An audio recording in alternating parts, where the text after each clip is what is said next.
Chères étudiantes, chers étudiants, vous me permettrez tout d'abord de m'adresser à votre groupe dans son ensemble et non à vos porte-paroles ou à ceux que les médias nomment vos leaders, une expression qui reflète bien l'abrutissement servile de notre époque. Voilà pourquoi je veux parler à tous les militants et militantes du mouvement étudiant. Je vous écris cette lettre afin de vous saluer et de vous demander humblement de nous aider à poursuivre votre œuvre.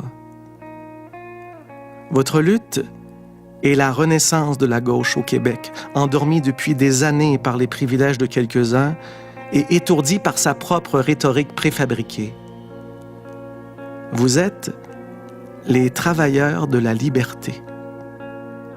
Vous avez dénoncé les fastes doucereux de nos paradis artificiels. Vous nous avez rappelé ce qu'est un peuple dans ce qu'il peut être de plus beau.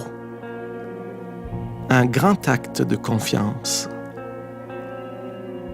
Vous nous avez parlé, vous nous avez tendu la main, même lorsque nous vous laissions sans réponse. Mais il n'est pas trop tard. Nous serons d'abord quelques centaines, puis nous serons des milliers à œuvrer avec vous.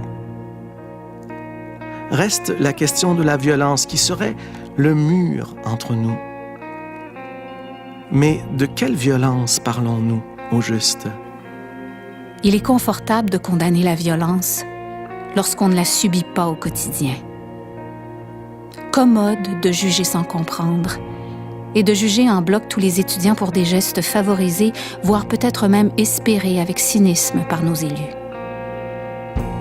Certes, certains d'entre vous jugent que l'heure n'est plus aux événements festifs où l'imagination confronte le pouvoir. Mais vous savez aussi que la raison du plus fort ne peut être la meilleure. Pour ma part, je serai toujours contre un pouvoir qui est au bout du fusil, quelle que soit la personne qui tient le fusil. Mais je n'ai jamais vu une matraque entre les mains d'un étudiant. En revanche, je n'ai jamais été témoin d'une telle violence à l'égard d'un groupe social au Québec. Je n'ai jamais vu un tel mépris du gouvernement à l'égard de ses propres citoyens. Je n'ai jamais vu une telle arrogance d'un trop grand nombre de journalistes et de chroniqueurs devant ceux qui pourraient leur apprendre à écrire et à s'exprimer décemment. Le mouvement étudiant s'insurge contre les bastonnades par des matamores de la matraque, maniant celle-ci comme s'il s'agissait d'un hochet. Ils postillonnent du poivre de Cayenne et dégradent toute leur profession.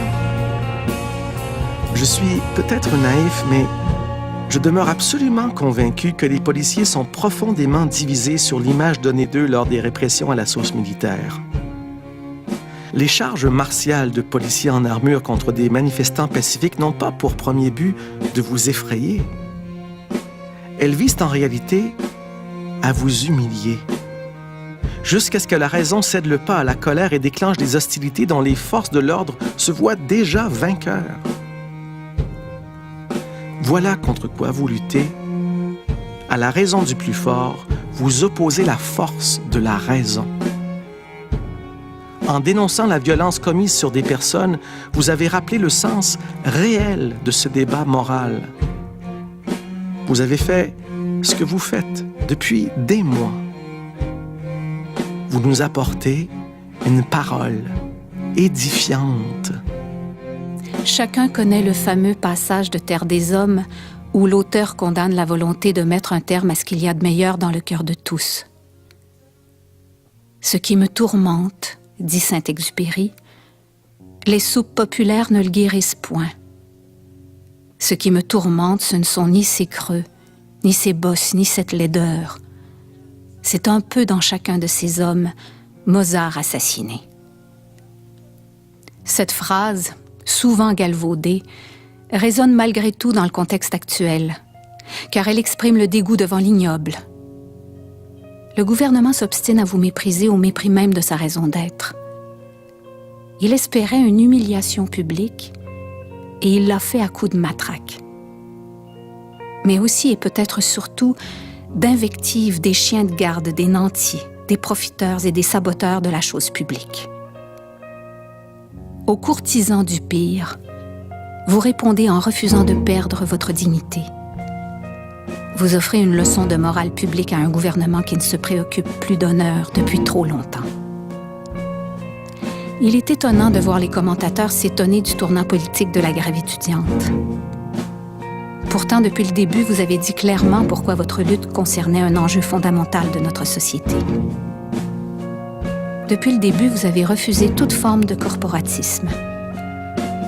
Vous avez proposé des options et vous avez accepté tous les débats sociaux, y compris avec ceux-là même qui préféraient vous traîner dans la boue plutôt que de vous accorder le moindre crédit.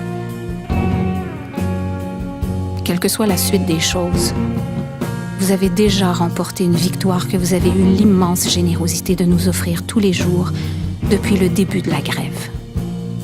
Si une partie de notre société a voulu vous humilier, c'est qu'elle craint le retour d'une véritable option social-démocrate.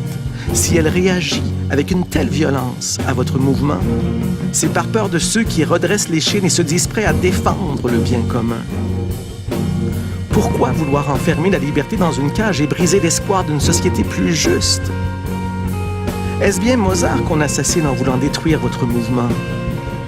Ne devrions-nous pas plutôt chercher à comprendre pourquoi ils veulent tuer Jaurès? Je termine en vous remerciant encore une fois et en conviant tous ceux qui, comme moi, ressentent au plus profond d'eux-mêmes cette infinie reconnaissance qu'ils ont à votre égard à en faire autant. Nous saluerons votre courage et votre refus de l'abdication. Et ensemble, nous reconstruirons une société civile et un État que les turiféraires du privé voudraient voir disparaître. Chères étudiantes, chers étudiants, vous nous avez montré la voie.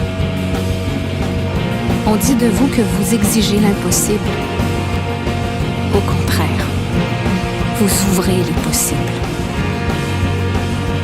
C'est la raison pour laquelle nous serons nombreux à vous accompagner lors de la grande manifestation du 22 mai, en marchant avec vous ou en formant une grande haie d'honneur pour saluer votre détermination, en vous saluant de toutes les fenêtres.